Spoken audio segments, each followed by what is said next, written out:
Selaku RT 02 RW 06, terima kasih kepada Bapak Gubernur Jawa Tengah Ganjar Pranowo beserta Basnas Provinsi Jawa Tengah yang memberikan bantuan renovasi rumah warga saya yang tadinya nggak layak menjadi layak dihuni. Dari pengurus Basnas Jawa Tengah itu kreatif, idenya banyak, kalkulasinya banyak. Nah, setelah dihitung, beliau sampaikan kepada Pemprov Jawa Tengah.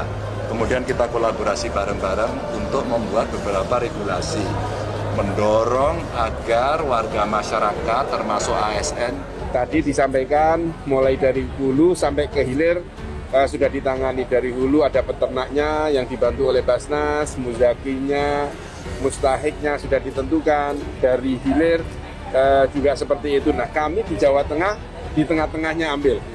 Kalau tadi peternakannya, penjualannya sudah bersertifikat halal, tentu di tengah ini juga dibutuhkan. Kalau apa yang sudah kita lakukan di Jabodetabek itu sudah berhasil, ini 1000 juga berhasil, akan kita kembangkan untuk seluruh Indonesia. Dan nampaknya di beberapa daerah, misalnya ini Makassar sudah datang ke sini, mereka juga mau mengembangkan itu. Kemarin di Kaltim juga sama. Insya Allah di beberapa daerah dan termasuk di Sumatera yang kami kunjungi juga menginginkan hal yang sama. Kalau keliling ke seluruh Indonesia, selalu memberikan contoh tentang Provinsi Jawa Tengah. Sehingga kalau Bapak Gubernur Provinsi Jawa Tengah ini ke beberapa tempat selalu ditanya tentang hubungan antara Basnas dengan Gubernur, tentang apa yang telah dilakukan. Mungkin karena diantaranya saya selalu cerita bahwa Gubernur Jawa Tengah itu luar biasa dalam mendorong zakat, dalam mendorong hubungan antara Basnas dengan provinsi, mendorong hubungan antara Basnas dengan kabupaten kota di Jawa Tengah.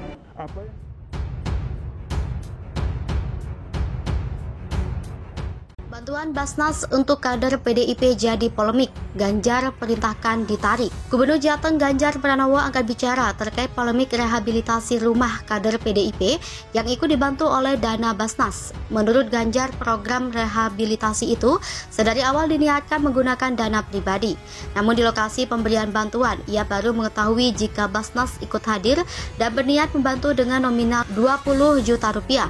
Sebelumnya Basnas telah mengecek dan pemberian bantuan itu tidak menyalahi aturan dan ketentuan. Ganjar pun menerima uluran dari Basnas meski sudah memperkirakan dana itu belum cukup.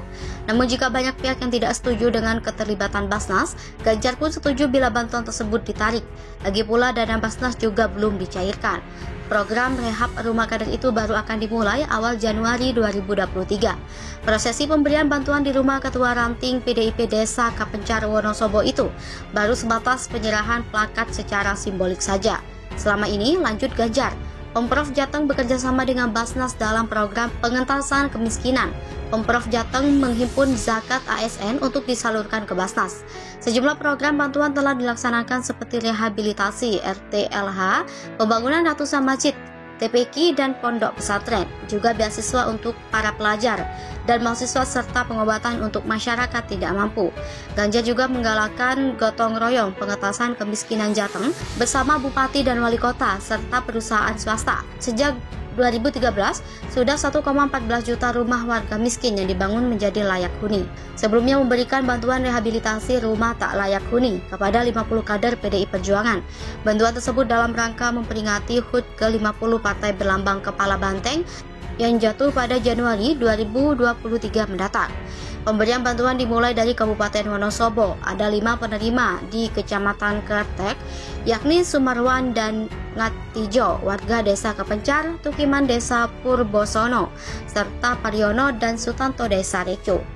Politikus berambut putih itu menemui langsung para penerima bantuan di rumah Ketua Ranting PDI Perjuangan, Sumarwan, Kamis 29 Desember 2022.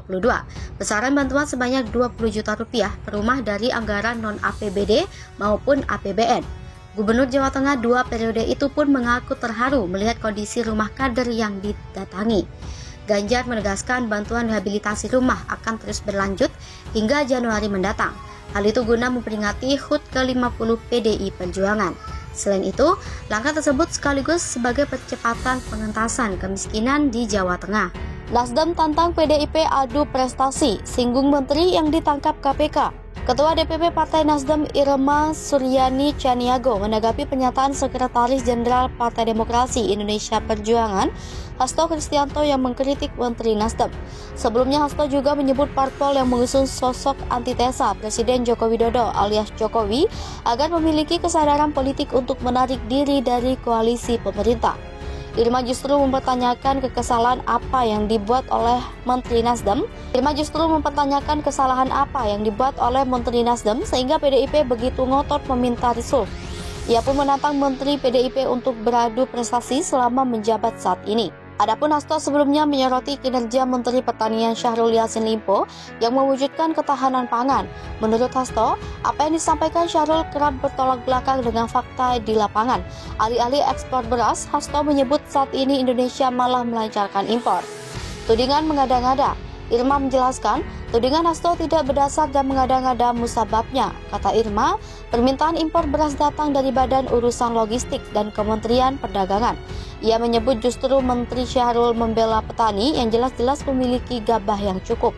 Toh jika Presiden Jokowi pada akhirnya mengocok ulang menteri, Irma hakul yakin keputusan ini didasarkan atas data dan bukan dari pesanan parpol manapun, termasuk PDIP. Ia juga meyakini Menteri Nasdem bukan salah satu menteri yang di-reshuffle. Partai Nasdem punya 3 menteri di Kabinet Jokowi. Selain Menteri Syahrul, ada juga Menteri Lingkungan Hidup dan Kehutanan Siti Nurbaya Bakar dan Menteri Komunikasi dan Informatika Johnny G. Plate. Desakan agar menteri asal Nasdem dikeluarkan dari kabinet ini muncul dari Sekjen PDIP Hasto Kristianto.